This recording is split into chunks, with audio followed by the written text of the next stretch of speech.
안녕하세요. 잡시광입니다. 전세계의 눈이 러시아의 우크라이나 침공에 쏠려있는 사이 서방의 시선으로부터 멀어진 미얀마에서는 쿠데타를 일으킨 군부와 이에 대항하는 반군의 대치가 1년 이상 이어지고 있습니다. 지난해 2월 1일 미얀마 군부가 쿠데타를 일으킨 이후 지금까지 군부에 의해 사망한 민간인 숫자는 1858명으로 집계되지만 집계되지 않은 사망자는 이보다 훨씬 더 많을 것으로 추정됩니다.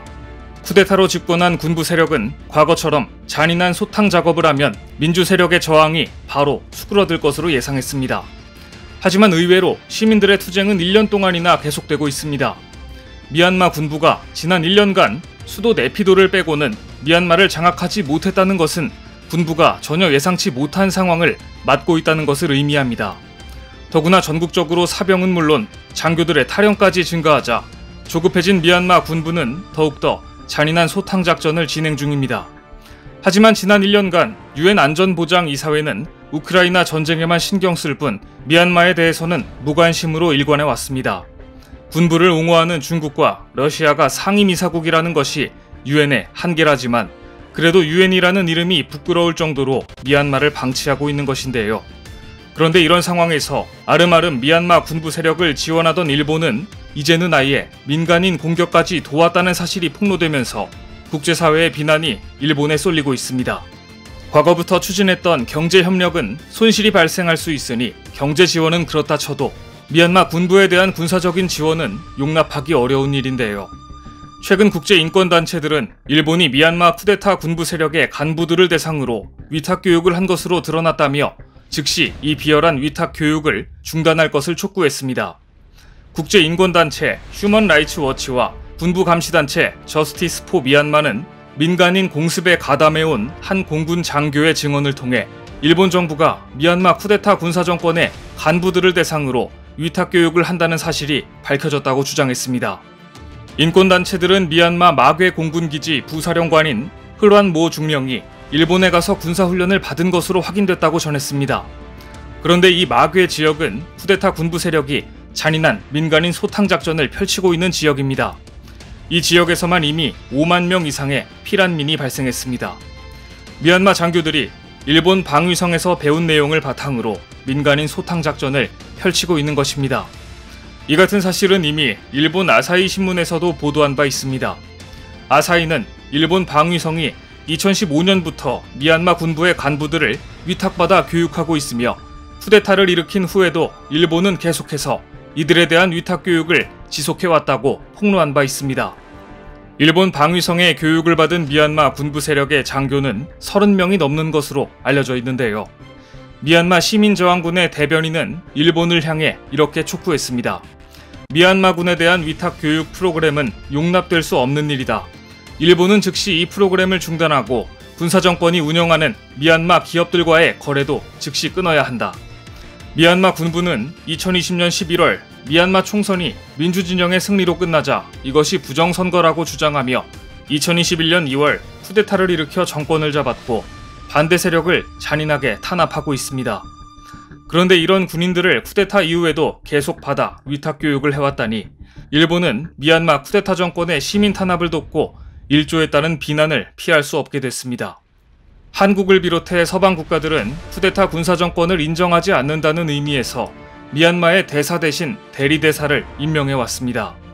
얼마 전 호주 역시 후밈의 대사 대신 대사 대리를 임명했습니다.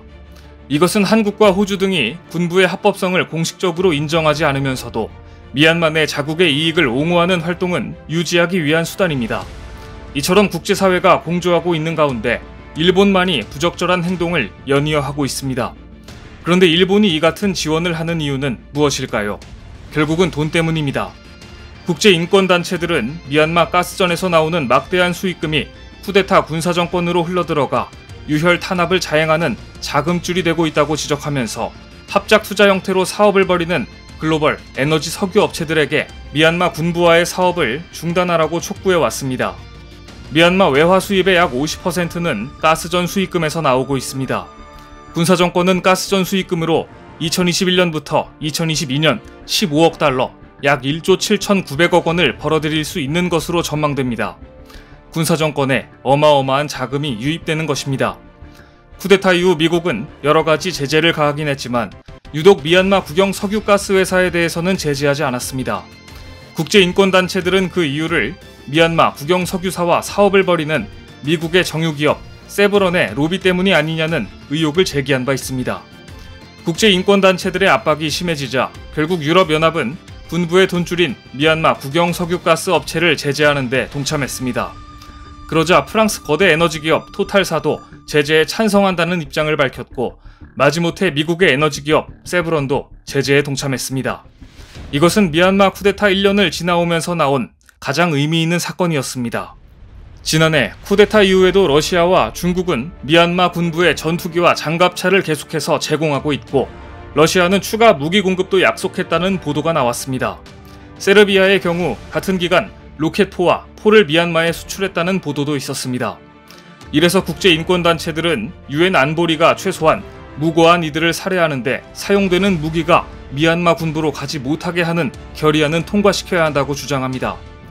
결국 일본 때문에 혼란해진 미얀마인들은 한국에 도움을 청하며 급기야 미얀마의 미래인 학생들만이라도 한국에서 교육받게 해달라며 애원하고 있습니다. 지난 13일 미국 뉴욕 미얀마 대사관저 사무실에서 초 모에툰 유엔 주재 미얀마 대사가 한국 언론과의 인터뷰 중 세 손가락 경례를 하고 있습니다. 영화 헝거게임 시리즈에서 저항의 상징으로 사용된 세 손가락 경례는 미얀마 민주화 운동의 상징으로 자리잡았기 때문입니다.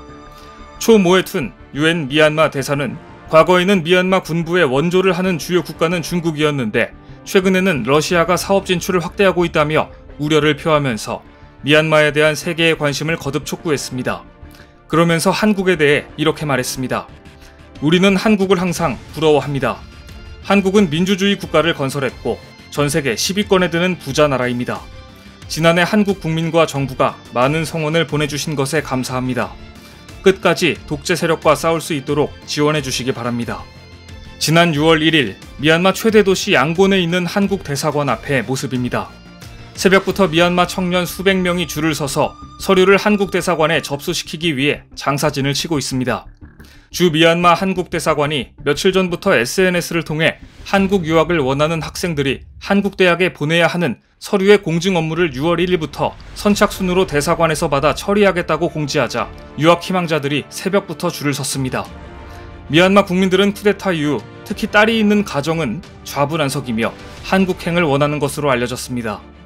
이들은 언제 쿠데타 군부 세력이 폭력을 행사할지 모르는 상황에서 자식들만이라도 국외로 탈출시키고 싶어하는 절박함으로 가득했습니다. 미얀마 학부모들은 지금 안전하고 양질의 교육을 받을 수 있는 한국을 가장 선호한다고 알려져 있으며 쿠데타 이후 한국행을 원하는 학부모들이 5배 이상 늘었다고 전해집니다. 그런데 미얀마에서 한국으로 유학을 하려면 거쳐야 하는 과정이 간단치 않습니다.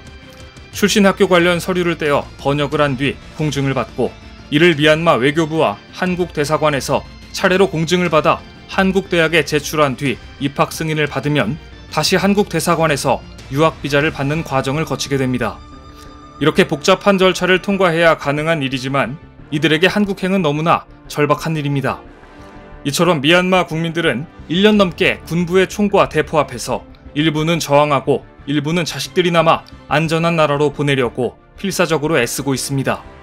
그런데 일본 방위성은 쿠데타 이후에도 계속 미얀마 군부의 간부들을 받아 위탁 교육을 시켜왔다니 최소한의 도리조차 지키지 않았다는 비난을 피할 수 없을 듯합니다. 오늘 준비한 소식은 여기까지입니다. 댓글을 통한 여러분들의 많은 의견 기다리겠습니다.